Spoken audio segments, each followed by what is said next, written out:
पुण्यातील बेकायदा ready mix cement म्हणजेच आरएमसी प्लांट्सवर कारवाईच्या प्रक्रियेत मोठा धक्कादायक प्रकार समोर आला आहे।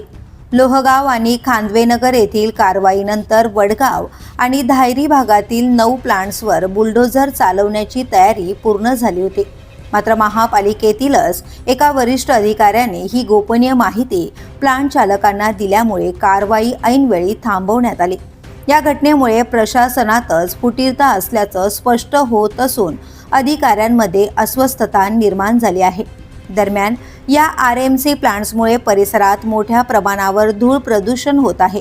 नियमानुसार आवश्यक उपाययोजना न केल्याने स्थानिक नागरिकांच्या आरोग्यावर गंभीर परिणाम होत असल्याच्या तक्रारी आहेत। शुक्रवारी पहाटे कारवाई करण्याचे नियोजन होते, मात्र अचानक वरिष्ठ स्तरावरून आदेश येताच अतिक्रमण निर्मूलन विभागाला कारवाई थांबवण्याचे निर्देश देण्यात आले।